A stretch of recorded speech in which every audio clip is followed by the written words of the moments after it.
Ngayong hapon hanggang gabi mararamdaman ang buhos ng sasakyan sa North Luzon Expressway. 10% o 30,000 ang itataas ng bilang ng mga sasakyan na pinaghandaan naman na ng NLEX. Nasa sentro ng balita si Rod Lagusad, live. Audrey, simula ngayong hapon ay inaasahan na ang pagdagsa ng mga motorista dito sa North Luzon Expressway. Kasunod yan ng long weekend. Kasunod na rin yan ng barangay at SK elections at paggunita ng undas ngayong taon. Alas 3 o alas 4 ng hapon, inaasahan na ang pagsisimula ng pagdami ng mga sasakyan dito sa NLEX, lalo na yung pa-northbound.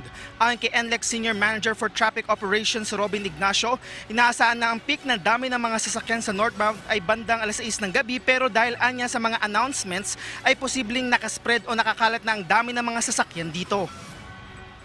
Masasabi natin na baka may spread din po, lalong-lalo na at mahaba po yung bakasyon. Marami silang option kung kailan sila uuwi. At basta ang pagsapit po ng hapon, sir, masasabi natin na dami po talaga yung uuwi na po kaagad sa papuntang norte. Anya mula October 27 hanggang November 6 ay inaasahan din na tataas ang daily average volume ng mga sasakyan ng 10%. Sa NLEX kasi ay nasa 300,000 ang average na bilang ng mga sasakyan. Ibig sabihin karagdagang 30,000 ng mga sasakyan ito at dagdag na 7,000 ng mga sasakyan sa SCTEX mula sa normal average na 65 hanggang 70,000 ng mga sasakyan.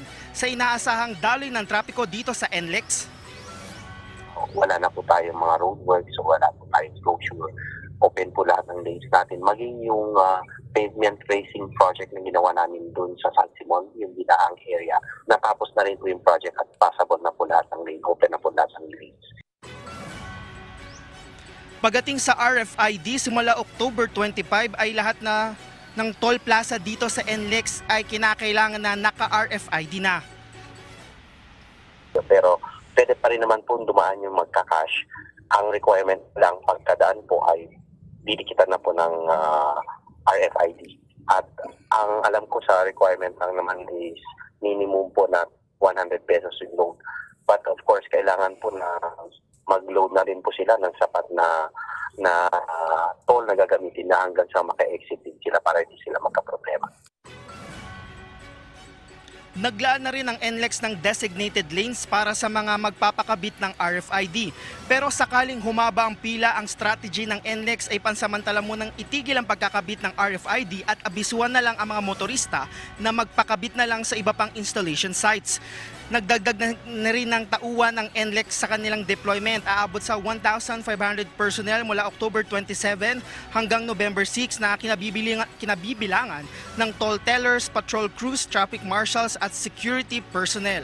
Audrey, para naman umagapay sa ating mga motorista, particular dyan sa Class 1 vehicle, ay meron silang free towing sakaling magkaroon ng problema ang kanilang mga sasakyan na nagsimula kaninang alas 6 ng umaga at magtatagal hanggang October 29. Muli naman itong babalik mula October 31 hanggang November 2 at muling babalik ng November 4 hanggang November 6. Sa lagay naman ng daloy ng trapiko, makikita nyo dito sa aking likuran, dito sa may Balintawak Toll Plaza ay mabigat na. Ngayong oras pa lang ay mabigat na ang daloy ng trapiko.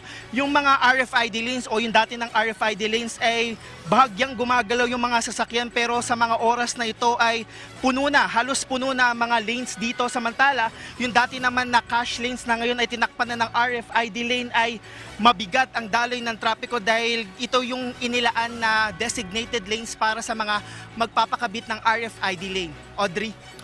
Maraming salamat, Rod Lagusad.